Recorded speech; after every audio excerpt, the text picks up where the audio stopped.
बोलिए श्री सद्गुरु महाराज की, साचे दरबार की, श्री आशुतोष भगवान की। सन 1828 की एक सच्ची घटना है। जब लिवरपूल में एक औद्योगिक जहाज कनाडा की ओर जा रहा था, उस जहाज के कैप्टन का नाम था क्लार्क। उसी जहाज में एक उनका मित्र था जिसका नाम था ब्रूस। ब्रूस आकर कैप्टन को कहता है कि कैप्टन, आपके कैबिन में मैंने किसी अजनबी व्यक्ति को देखा है जो कि कुछ लिख रहा था। कैप्टन उसी समय अपने कैबिन में जाता है तो देखता है कि वहां कोई नहीं है, केवल मात्र एक स्लेट पड़ी है जिस पर लिखा हुआ है कि जहाज को उत्तर पश्चिम दिशा की ओर लेकर चलो। कैप्टन उसी समय संदेह भरी दृष्टि से ब्रूस की ओर देखता है और कहता है, ये कैसा मजाक है। ब्रूस आगे से कहता है कि कैप्टन, मैंने कुछ नहीं किया, मैं सच कहता हूं, आपके कैबिन में मैंने एक व्यक्ति को देखा था। तो कैप्टन जितने भी जहाज में लोग सवार थे सबकी हैंडराइटिंग लेते हैं, स्लेट पर लिखे हुए शब्दों के साथ मैच करते हैं, लेकिन किसी की भी राइटिंग स्लेट पर लिखे हुए शब्दों के साथ मैच नहीं करते। तो कैप्टन ये निर्णय लेते हैं कि जहाज को उत्तर पश्चिम दिशा की ओर लेकर जाया जाए ताकि सच्चाई सामने आ सके। 3 घंटे यात्रा के पश्चात जहाज एक हिमखंड के पास पहुंचता है तो सामने देखते हैं कि एक जहाज डूब रहा है जो कि बहुत तेजी से बर्फ में जमता जा रहा है। उस जहाज में सवार लोगों को बचाने के लिए कैप्टन 3 कश्तियां भेजते हैं। एक एक करके जिस समय तीसरी कश्ती वापस आई लोगों को लेकर, तो उसमें से एक व्यक्ति को देखकर ब्रूस चिल्ला उठा। कहता है कि कैप्टन, ये वही व्यक्ति है जिसको मैंने आपके कैबिन में देखा था। तो कैप्टन उस व्यक्ति की राइटिंग को लेकर स्लेट पर लिखे हुए शब्दों के साथ जब मैच करते हैं तो वो बिल्कुल मिल जाती है। कैप्टन उस व्यक्ति को पूछते हैं, क्या कुछ घंटे पहले आप हमारे जहाज में आए थे? वो कहता, नहीं, तब तो मैं सो रहा था। जब मुझे पता चला कि हमारा जहाज डूब रहा है तो मैंने साथ वाले लोगों को सांत्वना देते हुए कहा कि आप चिंता मत करो, मैंने सपने में एक जहाज को अपनी ओर आते हुए देखा है। मुझे विश्वास है कि वो हमारी सहायता अवश्य करेंगे। और ठीक वैसा ही हुआ। देखिए, एक साधारण व्यक्ति की आत्मा एक स्थान से दूसरे स्थान के ऊपर जाकर संदेश दे आती है। ऐसी घटना एक नहीं, हमारे इतिहास में अनेकों ही घटनाएं हैं। प्रथम विश्व युद्ध के दौरान एक महिला बताती है कि उसने सपने में देखा कि उसका भाई युद्ध करते हुए कुछ महीनों तक एक खंडर में छिपा रहा और जब खंडर से बाहर आया तो सीधा घर आ गया। और जिसमें वो दूसरे दिन सच में घर आ गया और अपने परिवार में बैठा, उसने बातें बताई कि युद्ध करते हुए वो ऐसे खंडर में कुछ महीनों तक छिपा रहा। जब उसकी बहन ने सारी बातों को सुना तो वो सारी बातें उसके सपने के साथ बिल्कुल मैच कर गई। इसे अंग्रेजी भाषा में टेलीपैथी कहते हैं। टेली यानी दूर, पैथी यानी भावना, अर्थात दूर से भावनाओं का पहुंच जाना। टेलीपैथी के माध्यम से आप अपने विचार, अपनी भावनाएं, अपनी संवेदनाएं, यहां तक कि अपने मानसिक चित्रण भी संप्रेषित कर सकते हैं। इन सब का केंद्र होता है हमारा मन। ऐसी घटनाएं अक्सर हमारे साथ या हमारे आसपास घटित होती है, लेकिन हमें उसका एहसास नहीं होता है। जैसे जब एक बच्चा किसी समस्या में होता है तो उसकी पीड़ा से जब वो रोता है तो सबसे पहले उसके दुख का एहसास उसकी मां को होता है, चाहे वो उससे कितनी भी दूर क्यों ना हो। दूसरी बात, जब हम किसी व्यक्ति को याद करते हैं जो हमारे दिल के बहुत करीब होता है, या तो उस व्यक्ति का उसी समय हमें फोन आ जाएगा या वो मिलने के लिए हमारे द्वार के ऊपर आन खड़ा होगा। जब ऐसा घटित होता है तो अक्सरा हम मुस्कुरा के कहते हैं आपकी आयु बहुत लंबी है। अभी आपको याद ही कर रहे थे, आप मिलने आ गए या आपका फोन आ गया। टेलीपैथी का मतलब यह नहीं होता है कि हम किसी के मन को पढ़ें। इसके द्वारा आप किसी को संदेश भेज सकते हैं या रिसीव कर सकते हैं। टेलीपैथी से ऊपर भी एक पैथी होती है जिसे आध्यात्मिक पैथी या आत्मिक पैथी कहते हैं।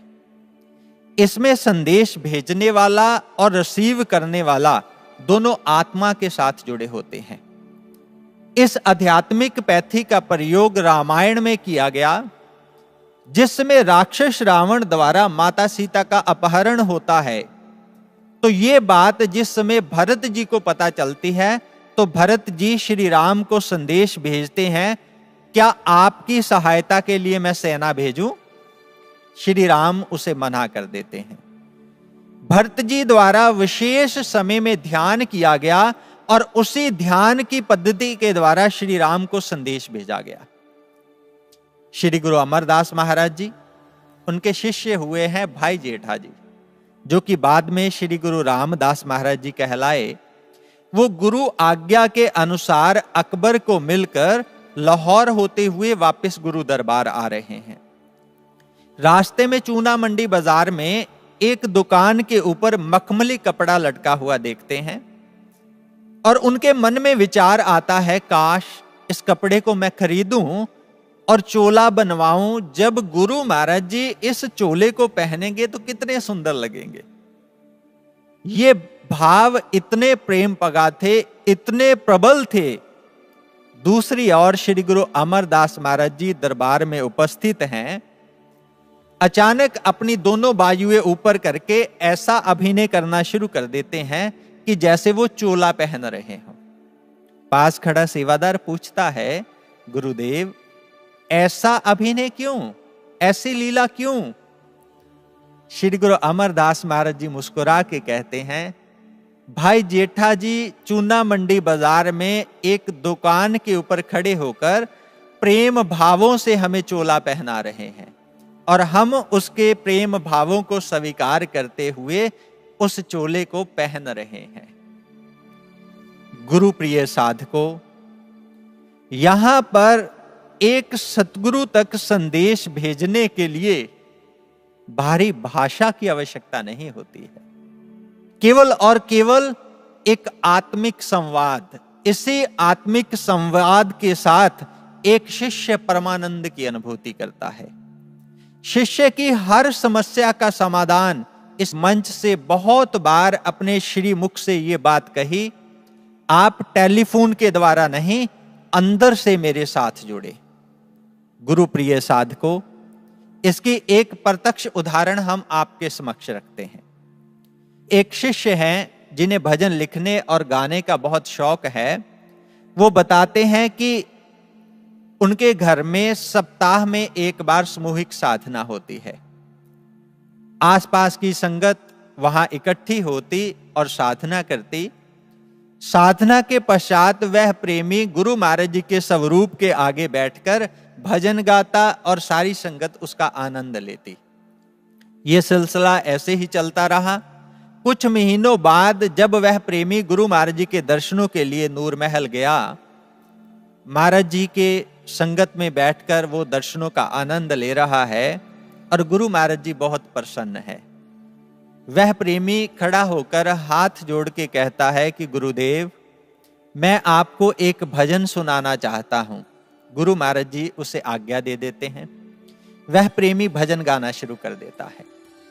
जिसमें उसने भजन पूर्ण किया, गुरु महाराज जी कहते हैं, ये तो भजन हमने सुना हुआ है, कोई और सुनाओ। वह प्रेमी दूसरा भजन गाना शुरू कर देता है। दूसरा भजन अभी आधा ही गाया, गुरु महाराज जी उन्हें रोकते हुए कहते हैं, ये भी भजन हमने सुना हुआ है, ये तो पुराना है, कोई और सुनाओ। वह प्रेमी तीसरा भजन गाना शुरू कर देता है। उसकी अभी केवल मात्र एक स्थाई और अंतरा ही गाया। गुरु महाराज जी फिर कहते हैं, ये भी हमने सुना हुआ है, कोई नया नहीं है क्या? वह प्रेमी हाथ जोड़ के कहता है कि गुरुदेव, ये भजन मैंने ही लिखे हैं और आज पहली बार आपके चरणों में गा रहा हूं, ये पुराने कैसे हो गए? तो गुरु महाराज जी मुस्कुरा के कहते हैं, जो अपने घर में सामूहिक साधना के बाद मेरे स्वरूप के आगे बैठकर भजन गाता है, वो भी तो हम ही सुनते हैं। गुरु प्रिय साधकों, यहां पर होता है एक आत्मिक संवाद। आप दुनिया के किसी भी कोने में बैठे हैं, यदि सच्चे भावों से अपने गुरु को याद करते हैं, आपकी हर बात उनके चरणों में बाखूबी पहुंच जाती है, क्योंकि सतगुरु रूपी सत्ता सर्वशक्तिमान, सर्वव्यापक, सर्वसमर्थ और अंतर्यामी होती है।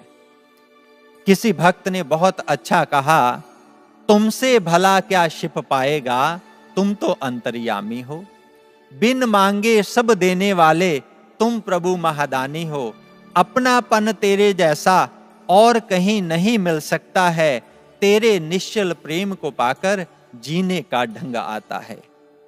2012 के दिव्य शांति महा उत्सव के विशाल और पावन मंच के ऊपर विराजमान होकर श्री गुरु महाराज जी ने हमें ये वचन कहे थे कि हम सदैव विचारों से, भावों से, आत्मा से आपके साथ हैं।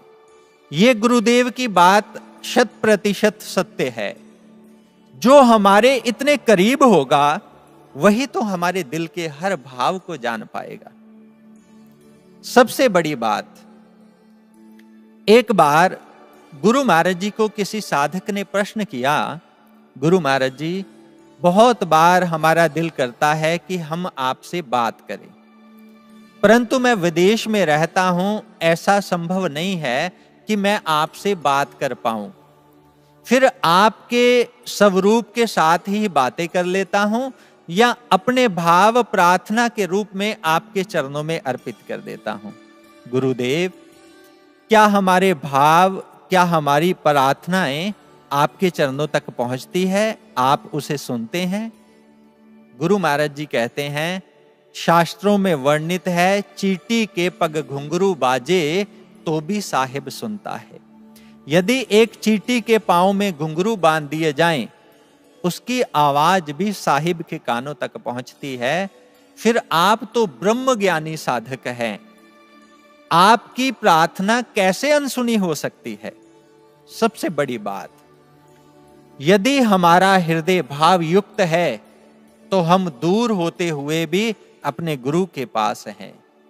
यदि हमारा हृदय भावहीन है तो हम पास होते हुए भी अपने गुरु से बहुत दूर हैं।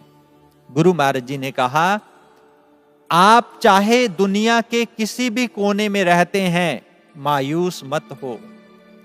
यदि आप सच्चे भावों से मुझे याद करेंगे तो अपने गुरु को सदैव अपने अंग संग पाएंगे। ये होता है एक सच्चा भाव गुरु के चरणों में। एक बार नूर महल में गुरु पूर्णिमा का बहुत विशाल कार्यक्रम हो रहा था, जिसमें लाखों भक्त उपस्थित थे। गुरु महाराज जी के समाधि में होने के कारण गुरु महाराज जी का सुंदर स्वरूप मंच के ऊपर विराजमान था और गुरु महाराज जी के समर्पित शिष्य, साध्वी बहनें और महात्मा जन पूजन और आरती कर रहे थे। संगत में एक वृद्ध माता खड़ी ये दृश्य देख रही है और उनके मन में ये विचार आ जाता है कि महाराज जी, ये आपके समर्पित शिष्य, गुरु भाई, गुरु बहनें आपका विधिवत पूजन और आरती कर रहे हैं। हम जैसे गृहस्थी शिष्यों का ऐसा सौभाग्य कहां कि युग दृष्टा सतगुरु का पूजन व आरती कर सके। माता जी के मन में विचार आया और चले गया।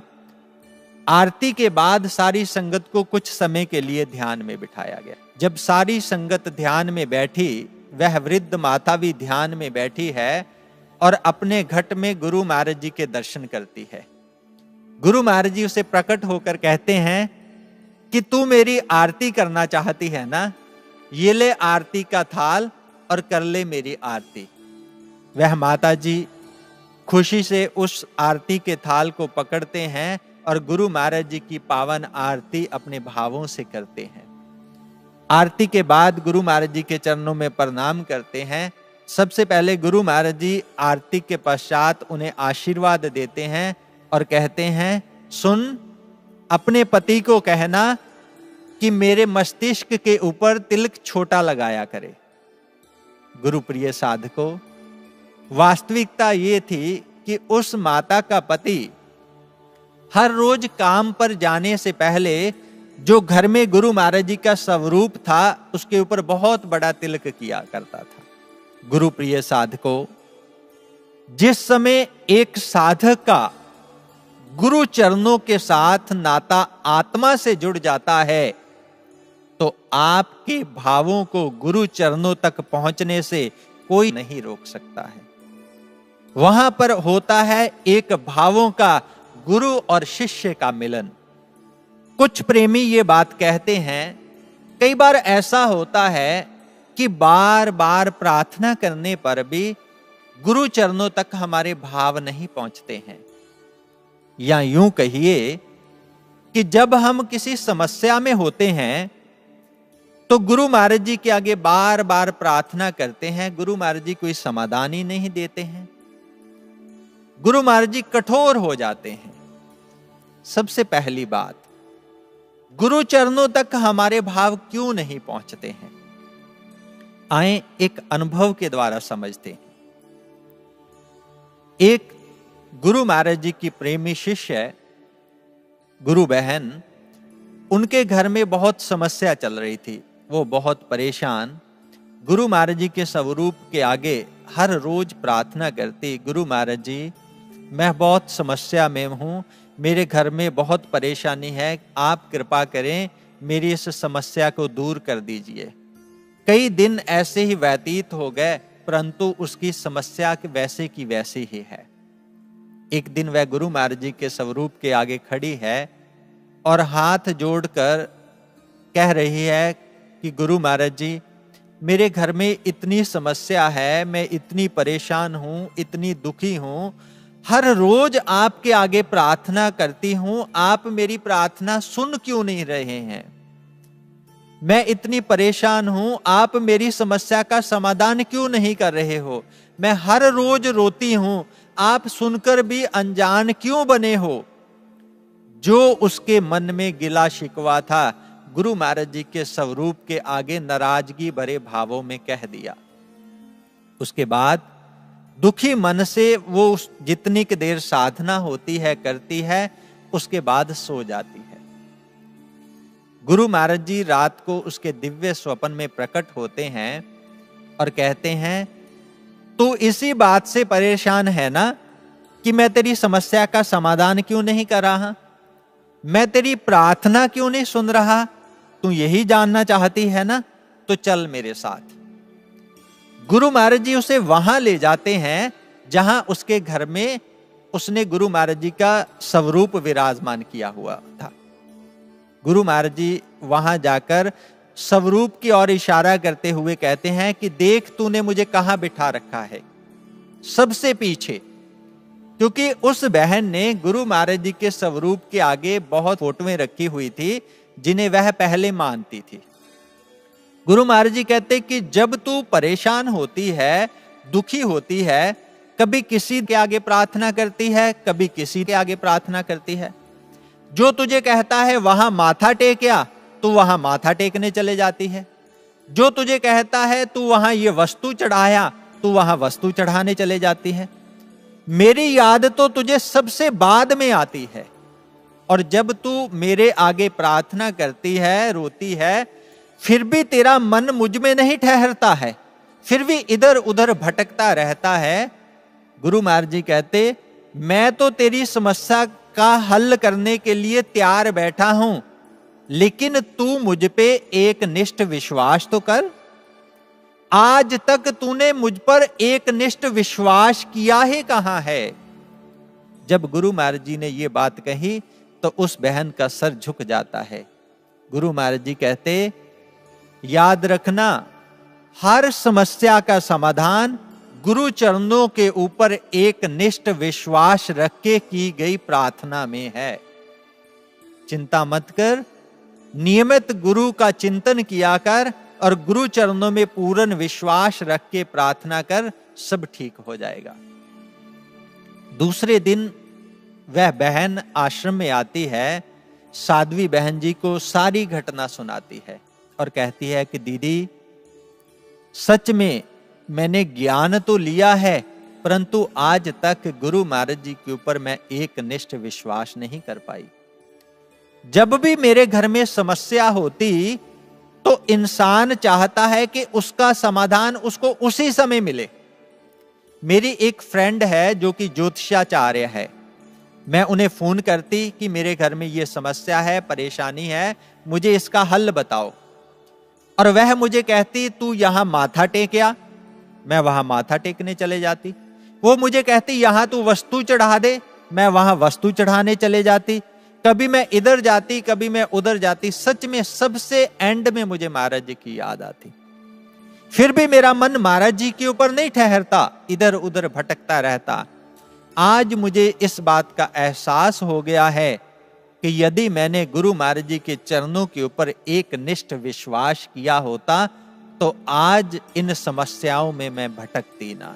सच में गुरु चरणों के ऊपर पूर्ण विश्वास ही हर समस्या का समाधान है। गुरु प्रिय साधकों, अब यहां पर हमने रुकना है और स्वयं चिंतन करना है। ज्ञान आज हम सब ने भी लिया है, हम भी सत्संग सुनते हैं, जितनी साधना होती है करते हैं, परंतु क्या जब हमारे घर में कोई समस्या होती है, हम किसी परेशानी में होते हैं, तो क्या केवल मात्र हमारी प्रार्थना का केंद्र हमारे गुरुदेव के चरण होते हैं, हमारे गुरुदेव होते हैं, कि या हमारा मन इधर उधर भटकता रहता है, हम भी कहीं इधर उधर माथा टेकते रहते हैं, कहीं हमारी प्रार्थना बटी तो नहीं हुई? यदि ऐसा है तो हम सबको समझना होगा कि आज हमने ज्ञान तो लिया है, गुरु को धारण तो किया है, परंतु अभी गुरु और ज्ञान को समझा नहीं है। एक साधक के लिए यदि उसके घर में कोई समस्या है, कोई परेशानी है, दुख है, गमी है, तो केवल मात्र उसकी प्रार्थना का केंद्र उसके गुरु चरण और गुरु होने चाहिए। यदि हमारे जीवन में दुख आता है, परेशानी आती है, तो केवल चिंतन हमारे गुरुदेव होने चाहिए।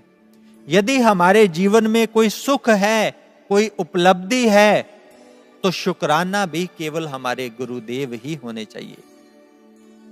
सत्संग प्रेमियों, एक बात को याद रखना, यदि हमारा विश्वास विक्षिप्त है तो इसी विक्षिप्त मन में विषयों का वास हो जाता है और हमारे भीतर में संदेह उत्पन्न होने शुरू हो जाते हैं, और एक दिन वही विक्षिप्त हमारा विश्वास हमें गुरु चरणों से दूर कर देता है। यदि हमारा गुरु चरणों के ऊपर विश्वास पूर्ण है तो हमारे आराध्य उसी विश्वास को एक दिन विश्व के लिए उदाहरण बना देते हैं। दूसरी बात, गुरुदेव कठोर क्यों हो जाते हैं? इसे एक उदाहरण के माध्यम से समझते हैं। अमेरिका के एक जाने माने राइटर और प्रवक्ता हुए हैं हैरोल्ड विल्के। उन्हें एक टीवी शो में पूछा गया, आप इतनी आसानी से, जैसे कि चश्मा लगाना, खाना खाना, किताब को लिखना और अपने ऑटोग्राफ देना, ये सब कार्य इतनी आसानी से अपने पांवों के साथ कैसे कर लेते हैं? ये कला आपने कहां से सीखी? तो विल्के उस एंकर को बताते हैं कि जिस समय मैं बचपन में 2-3 साल का था, बचपन से ही मेरी दोनों बाजुएं नहीं है और मुझे बहुत गर्मी लग रही थी। मैं उस गर्मी से छुटकारा पाने के लिए अपनी टी शर्ट को उतारना चाहता था, परंतु मेरी बाजुएं ना होने के कारण मैं गर्मी से बहुत तड़फ रहा था, रो रहा था। अपनी मां की और बार बार ये रोकर बताने का प्रयास कर रहा था कि मेरी टी शर्ट उतारने में मेरी सहायता करो, परंतु मेरी मां ये सारा दृश्य देख रही थी, मेरी टी शर्ट उतारने में मेरी कोई सहायता नहीं कर रही थी और मैं गर्मी से तड़फ रहा था। ये सारा दृश्य पास खड़ी मेरी एक पड़ोसन देख रही थी।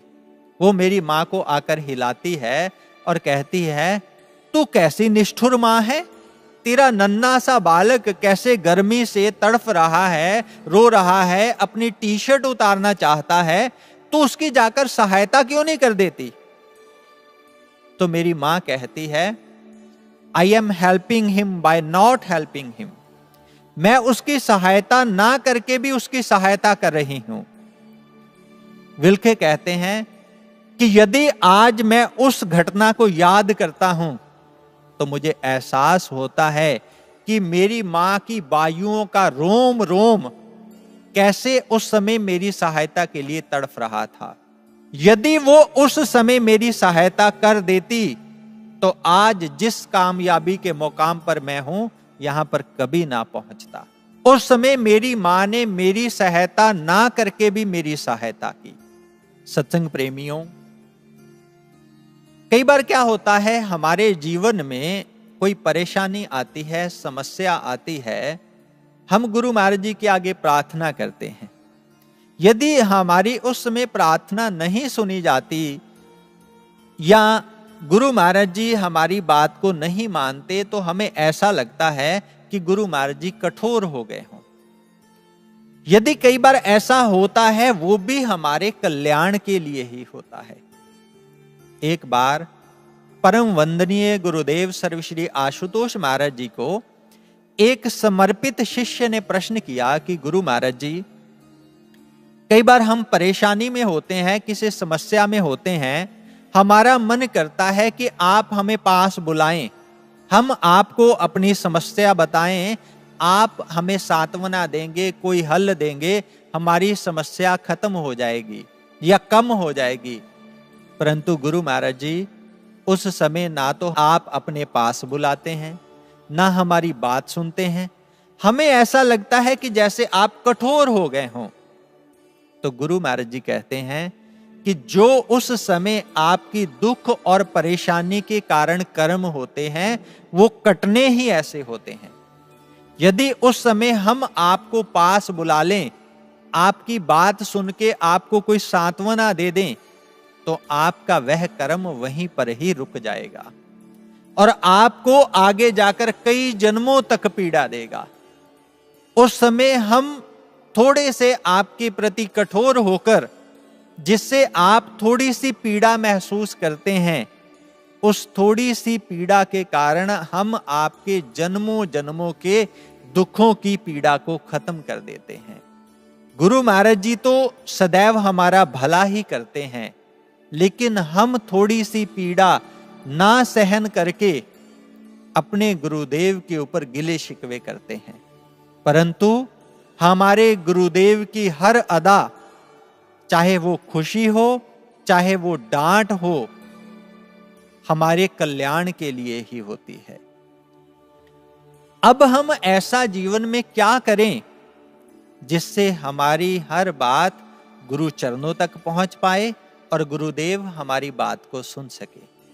एक बार परम वंदनीय गुरुदेव सर्वश्री आशुतोष महाराज जी ने अपने प्रवचनों में कहा, आपके पास वो ब्रह्म ज्ञान है जिसके द्वारा आप पूरी कायनात को संचालित कर सकते हैं, बेशर्त आपका अपने गुरु के ऊपर पूर्ण विश्वास हो।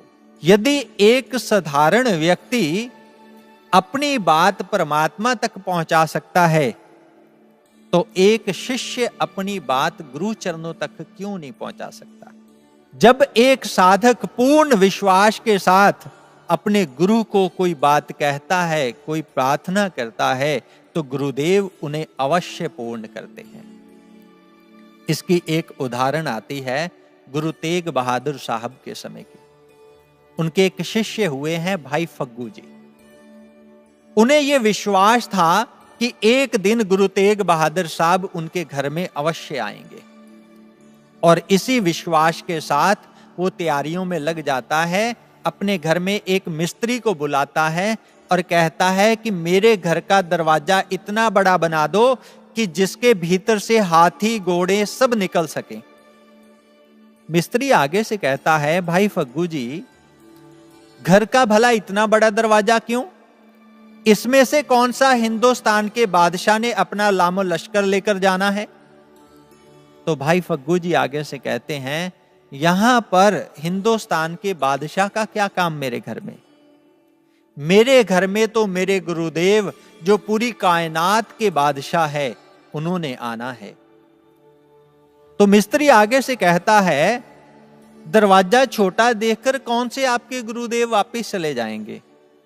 भाई फग्गू उनके कंधों को पकड़ता है और कहता है, ऐसी कोई बात नहीं है कि छोटा दरवाजा देखकर मेरे गुरुदेव वापिस चले जाएंगे। मेरी एक भावना है कि मेरे गुरुदेव जब हाथी के ऊपर विराजमान होकर मेरे घर में आएंगे तो उन्हें पावन शीश झुकाकर मेरे घर में ना आना पड़े। इसलिए जैसे मैं कहता हूं तू उतना बड़ा दरवाजा बना दे। उस मिस्त्री के तर्क भाई फग्गू के विश्वास के आगे छोटे हो जाते हैं और दरवाजे का निर्माण करना शुरू कर देता है। भाई फग्गू जी प्रेमियों को साथ लेकर गांव के और गुरुदेव के आगमन की तैयारियों में लग जाते हैं। कुछ दिन व्यतीत हुए। एक प्रेमी आकर कहता है कि भाई फग्गू जी, मैंने सुना है कि गुरु तेग बहादुर साहब का आगमन बिहार की धरती पर हो गया है। ये बात सुनकर भाई फग्गू के अरमान और जवां हो उठे और उसी समय खुशी खुशी गांव के प्रेमियों को लेकर गांव को पूरी दुल्हन की तरह सजाना शुरू कर देता है। कुछ दिनों बाद एक प्रेमी और आता है, भाई फग्गू जी, हमें पता चला है कि गुरुदेव पूरी संगत के साथ अपने गांव की दहलीज पर पहुंच चुके हैं और कुछ ही पलों में आपके घर में पहुंच रहे हैं। भाई फग्गू की ये बात सुनकर खुशी का कोई ठिकाना नहीं रहा। उसी समय प्रेमियों को साथ लेकर अपने घर के द्वार के ऊपर खड़े हो जाता है। किसी प्रेमी के हाथ में घी का दीपक है, किसी के हाथ में गुलाब के पुष्प हैं, किसी के हाथ में हार है। सब खड़े हैं अपने गुरुदेव के स्वागत के लिए। कुछ ही पलों के बाद गुरु तेग बहादुर साहब अपनी संगत को साथ लेकर उस गली में प्रवेश कर जाते हैं जो भाई फग्गू की घर की ओर आ रही है। भाई फग्गू ने जिस समय सामने देखा तो उसकी हैरानी और खुशी का कोई ठिकाना नहीं रहा, क्योंकि सच में गुरु तेग बहादुर साहब एक हाथी के ऊपर विराजमान थे और ऊपर छत्र झूल रहा था। कुछ संगत पैदल थी, किसी के हाथ में ढोलक है, किसी के हाथ में चिमटा है, किसी के हाथ में मजीरा है, किसी के हाथ में खड़ताल है और गुरु महिमा में भजन गाते हुए कीर्तन करते हुए साथ आ रहे हैं। और कुछ जो साधक हैं, कुछ प्रेमी हैं, संगत के रूप में घोड़ों के ऊपर आ रही है। और जिस समय गुरु तेग बहादुर साहब भाई फग्गू के द्वार के पास आकर खड़े होते हैं तो कुछ समय के लिए दरवाजे की ओर टिकटिकी लगाकर देखते हैं, फिर भाई फग्गू की ओर देखकर मुस्कुराते हैं और मन ही मन कहते हैं कि भाई फग्गू, धन्य है तेरा विश्वास, धन्य है तेरा हमें निमंत्रण देने का ढंग। देखो आज तेरा निमंत्रण स्वीकार करके हम तेरे पास आ गए हैं। हम तो चाहते हैं कि आप जैसे और भी हमारे फग्गू भक्त हों, जो अपने बाहरी घर के द्वार के साथ साथ हमारे आगमन के लिए अपने दिल के द्वार भी हमेशा खुले रखें। यदि ऐसा हो तो पंजाब से बिहार तो क्या, इस लोक से उस लोक की दूरी तय करके भी हम उनके पास पहुंच जाएंगे। भाई फग्गू, चलो हम अब आपके बाहरी घर के साथ साथ आपके भीतरी घर में भी प्रवेश करते हैं। सारी संगत उनके चरणों में अपने श्रद्धा सुमन अर्पित करते हैं और गुरु तेग बहादुर साहब संगत के साथ उनके घर में प्रवेश करते हैं। भाई फग्गू जी सबको भोजन करवाते हैं और उसके पश्चात श्री गुरु तेग बहादुर साहब सत्संग प्रवचन और भजन संकीर्तन करते हैं। जितने भी जिज्ञासु भक्त है सभी की जिज्ञासाओं को शांत करते हैं। यह सिलसिला 2-3 दिन ऐसे ही चलता रहा। 3 दिन बाद श्री गुरु तेग बहादुर साहब भाई फग्गू को कहते हैं कि भाई फग्गू, अब हमें जाने की इजाजत दो। भाई फग्गू हाथ जोड़कर रो पड़ता है, कहता है कि गुरुदेव, कुछ दिन और नहीं आप रुक सकते? गुरु तेग बहादुर साहब कहते हैं कि भाई फग्गू, नहीं, अब हमें आगे जाना ही होगा, क्योंकि हमारे और भी भक्त हमारा इंतजार कर रहे हैं। हम बाहरी तौर पर ही आपके घर से जा रहे हैं, लेकिन हम आपके घट में तो सदैव रहेंगे।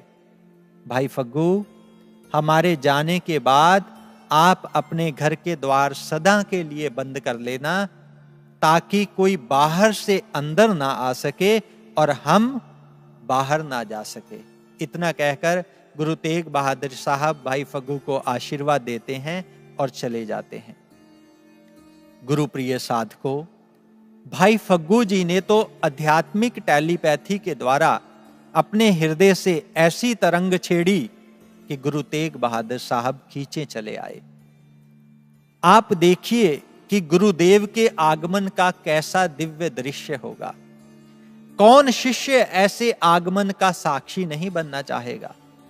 कौन शिष्य गुरुदेव की अमृतमयी रूपी वचनों की वर्षा में स्नान नहीं करना चाहेगा? लेकिन ऐसा कब संभव हो पाया जिस समय भाई फग्गू ने किसी की परवाह नहीं की। बहुत लोगों ने उनके विश्वास को खंडित करने का प्रयास किया कि भाई फग्गू, आप कहते हैं कि गुरुदेव आपके घर में आएंगे, क्या कोई गुरु घर से चिट्ठी पत्र आया है या किसी व्यक्ति के द्वारा संदेश आया है कि जो गुरुदेव आपके घर में आएंगे? भाई फग्गू हर व्यक्ति के विचार को सुनता, लेकिन अपने विश्वास के साथ गुरु चरणों में अर्पित कर देता, और उनका पूर्ण विश्वास ही एक दिन गुरु तेग बहादुर साहब को उनके घर में ले आता है। सत्संग प्रेमियों, हमें भी वही ब्रह्म ज्ञान मिला है। आवश्यकता है उस ब्रह्म ज्ञान के साथ हम ऐसा चिंतन बनाएं कि हमारा हर श्वास गुरु के सिमरन में रंग जाए, हमारा हर स्पंदन गुरु के चरणों के साथ जुड़ जाए।